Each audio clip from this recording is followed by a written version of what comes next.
Hello everybody, मैं हूं doctor Atul Mahajan. I am a consultant orthopaedics and sports surgeon. दोस्तों, आज हम बात करने वाले हैं एक ऐसी प्रॉब्लम के बारे में जो अपने आप में ही एक global pandemic in the making है। आज हम बात करने वाले हैं गैजेट ओवर यूज़ की वजह से, मोबाइल फ़ोन्स के ओवर यूज़ की वजह से होने वाली नेक पेन्स और शोल्डर पेन के बारे में, जिसको आप लोग आम भाषा में काफ़ी बार सर्वाइकल भी कहते हैं। तो क्यों हो रही हैं ये परेशानियाँ, क्या रीज़न्स हैं, क्या रिस्क फैक्टर्स हैं, हम लोग क्या गलतियाँ कर रहे हैं अपनी रूटीन में, इसके क्या सिम्टम्स होते हैं, इसकी वजह से क्या कॉम्प्लिकेशन हो सकती है, इन प्रॉब्लम से कैसे बचना है और एज अ डॉक्टर हम लोगों का इसमें क्या रोल रहता है, इसी के बारे में आज एक छोटी सी डिस्कशन करते हैं। चलिए शुरू करते हैं। इस प्रॉब्लम को समझने के लिए सबसे पहले तो मैं आपको एक कंटेक्स्ट देना चाहूँगा। 2010 में हमारे देश में कहीं ना कहीं 3% लोग मोबाइल फ़ोन्स को यूज़ करते थे। आज 10 साल में 2020 में ये आंकड़ा बढ़कर 35 से 40% हो गया है। और कहीं ना कहीं इस लास्ट डिकेड में हम लोग टेक्नोलॉजिकली काफ़ी एडवांस हुए हैं, टेक सेवी हो गए हैं और इसके अपने बहुत एडवांटेजेस हैं। लेकिन कहीं ना कहीं ये बात भी गलत नहीं है कि हर एक चीज़ की अति बुरी होती है। तो कोई भी चीज़ अगर एडवांटेजियस है, अगर आप उसको ओवर यूज़ करेंगे, आप उसको एक्सेसिव यूज़ करेंगे, तो उसके साथ अपनी साइड इफ़ेक्ट्स आते हैं, अपनी डिसएडवांटेजेस आती हैं, अपने ड्रॉबैक्स आते हैं। तो क्या हैं ये ड्रॉबैक्स?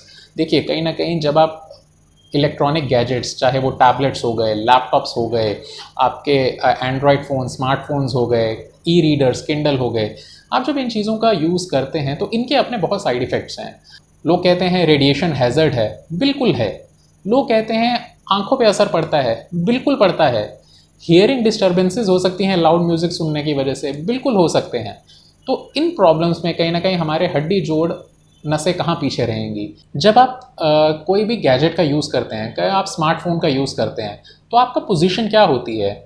आपका फ़ोन आपके हाथ में होता है और आप आगे फॉरवर्ड बेंड कर रखे होते हैं। तो जो आपका पूरा सर का वेट है वो कहीं ना कहीं आपकी सर्वाइकल स्पाइन पे आता है। आपका जो सर है वो फॉरवर्ड टिल्ट रहता है, आगे की तरफ झुका रहता है और ये जो आपके सर का जो सारा वेट है ये सर्वाइकल स्पाइन पे कहीं ना कहीं कॉन्सेंट्रेट होता है। अब इसको इस तरह से समझिए कि अगर आपका सर 15 डिग्री टिल्ट है तो आपकी सर्वाइकल स्पाइन पे 27 पाउंड का वेट है। अगर ये फॉरवर्ड टिल्टिंग 15 से 30 डिग्री हो जाएगी तो ये जो वेट है कहीं ना कहीं 40 पाउंड तक बढ़ जाता है। आप इसी चीज़ को अगर 60 डिग्री कर देंगे तो आपकी सर्वाइकल स्पाइन पे 60 पाउंड्स का वेट तक पड़ा हुआ है। और ये चीज़ हम बारी बारी कर रहे हैं, ये चीज़ रिपीटेडली हो रही है, continuously through out the day हो रही है, हैबिचुअली हो रही है। 50% से ज़्यादा लोग जो गैजेट्स यूज़ करते हैं, जो फ़ोन्स का यूज़ करते हैं, वो कहीं ना कहीं लेस देन 25 ईयर्स हैं। और इसमें से एक बहुत बड़ा चंक हमारे घर के बच्चे हैं। छोटे बच्चे कहीं ना कहीं किंडल यूज़ कर रहे हैं, टैबलेट्स यूज़ कर रहे हैं, मोबाइल फ़ोन्स यूज़ कर रहे हैं। बच्चों में यूजुअली जो सर का साइज़ है रिलेटिव टू द बॉडी ज़्यादा बड़ा होता है, तो उतना ही एक्स्ट्रा वेट आपके बच्चों की सर्वाइकल स्पाइन को झेलना पड़ रहा है। तो ये जो सिम्टम्स हैं कहीं ना कहीं बच्चों में ज़्यादा एग्रीवेट कर सकते हैं आने वाले दिनों में, अगर आपका बच्चा ज़्यादा देर तक फ़ोन्स का या टैबलेट्स का यूज़ करता है। तो इन प्रॉब्लम्स की वजह से क्या दिक्कत हो सकती है? देखिए, अगर आपकी सर्वाइकल स्पाइन पे कॉन्टिन्यूसली प्रेशर पड़ रहा है तो जो आपकी सर्वाइकल स्पाइन के जो कॉलम के आसपास की मांसपेशियां हैं कहीं ना कहीं उसमें ओवर स्ट्रेचिंग होनी शुरू हो जाती है, बिकॉज वो ओवर यूज़ में है। और इस ओवर यूज़ की वजह से आपकी जो नेक मसल्स हैं काफ़ी बार वो पेनफुल हो जाएंगी। तो आपकी मसल्स विल बी सोर टू टच, आप टच करेंगे आपको पेन होगा। जैसे जैसे ये प्रॉब्लम बढ़ेगी तो नेक के आसपास की जो शोल्डर ब्लेड की मसल्स हैं काफ़ी बार वहाँ पे भी पेन शुरू हो जाता है, जिसको हम लोग कहते हैं ट्रिगर पॉइंट पेन्स शुरू हो जाते हैं। अगर आपकी आसपास की नर्व्स के अंदर खिंचाव आने लग जाएगा तो यही पेन शोल्डर ब्लेड के अलोंग भी आ सकता है। तो आपकी सर्वाइकल स्पाइन में पेन होगा, आपकी शोल्डर के अंदर पेन आ सकता है। जो आपकी अपर बैक है वो सर्वाइकल स्पाइन के ऊपर जो एक्स्ट्रा प्रेशर आ रखा है उसे कंपनसेट कर रही है, तो आपको अपर बैक के साइड पे भी पेन आ सकता है।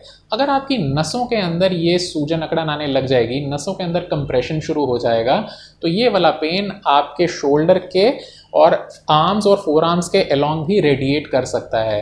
तो आपको पेन आ सकता है नसों के अंदर, अगर पिंचिंग ज़्यादा हो गई, जिसको आप कहते हैं nerve compression, pinching of the nerve, तो उस केसेस में पेशेंट के हाथों में भारीपन आना, सुनपन आना, खिंचाव आना, झंझनाहट आना, ऐसा लगना कि जैसे मेरे हाथ में कोई करंट दौड़ रहा है, इस तरह के सिम्टम्स भी शुरू हो जाते हैं। वीकनेस आना, नम्बनेस आना, ये बहुत कॉमन सिम्टम्स हैं नर्व कंप्रेशन में।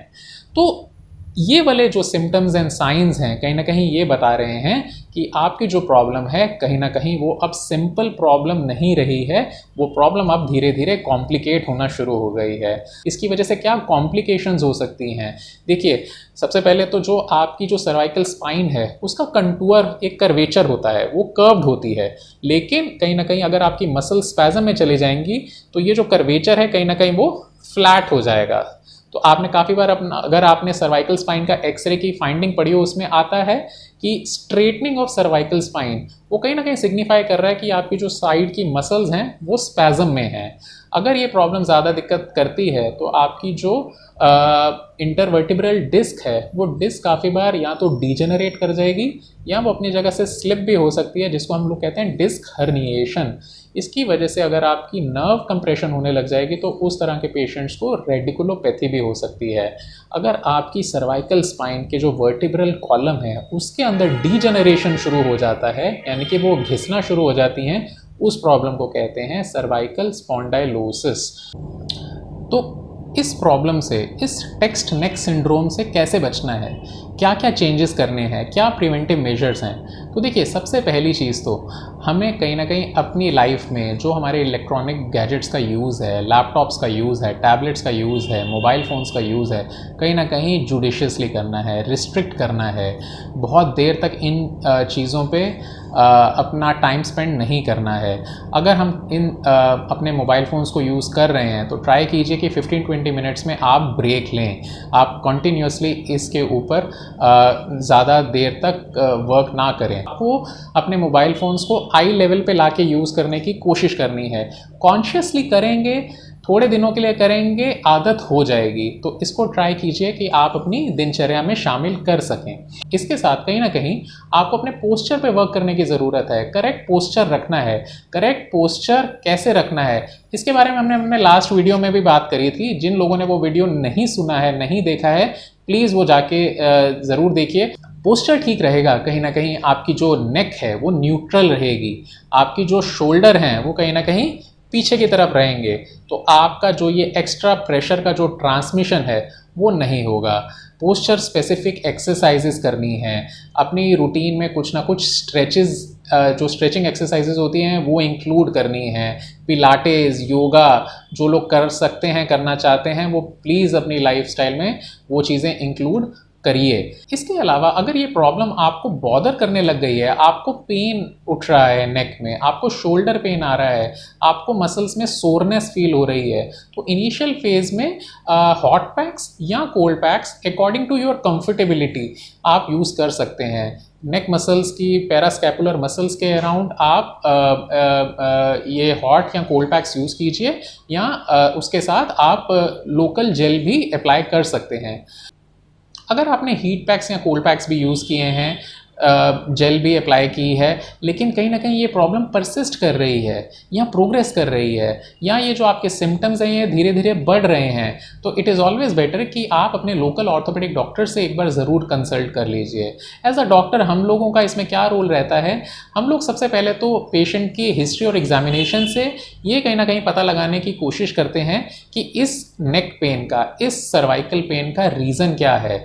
क्या आपकी हड्डी में तो कोई डैमेज नहीं हो रहा, क्या आपकी डिस्क के अंदर कोई डीजेनरेशन या हर्निएशन तो नहीं हो रही, क्या आपकी कोई नसों के अंदर तो कोई कंप्रेशन या खिंचाव नहीं आ रहा। इस चीज़ के लिए कहीं ना कहीं हम पेशेंट को एक्सरेज भी एडवाइस करते हैं। और ट्रीटमेंट में हम अगर तो इनिशियल फेज में मसल्स के अंदर स्पैज़म है तो आपको मसल रिलैक्सेंट्स दे दिए जाते हैं।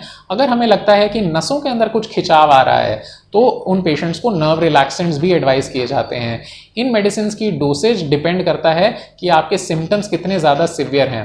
जैसे जैसे पेशेंट इम्प्रूव करता है उसमें पेशेंट को रूटीन में कुछ एक्सरसाइजेज करने के लिए भी कहा जाता है, जो उसमें सबसे पहले तो सॉफ्ट टिश्यू और जॉइंट मोबिलाइजेशन करवाई जाती है, फिर स्ट्रेचिंग एक्सरसाइजेज डाली जाती हैं और लास्ट में कहीं ना कहीं नेक स्ट्रेंथनिंग एक्सरसाइजेज एडवाइस की जाती हैं। तो ये जो टेक्स्ट नेक सिंड्रोम वाली प्रॉब्लम है, ये कहीं ना कहीं एक अवॉइडेबल प्रॉब्लम है, प्रिवेंटेबल प्रॉब्लम है, एक सिंपल प्रॉब्लम है जो काफ़ी बार कॉम्प्लिकेट हो जाती है बिकॉज हम टाइम से इसके अंदर अपनी रूटीन में चेंजेस नहीं करते हैं, हम इसे निगलेक्ट करते हैं, हम इसे बड़ा बनने देते हैं।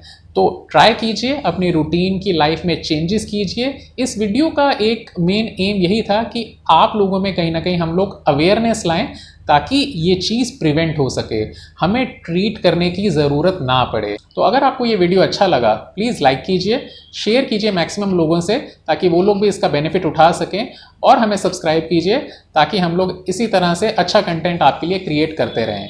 Thank you very much.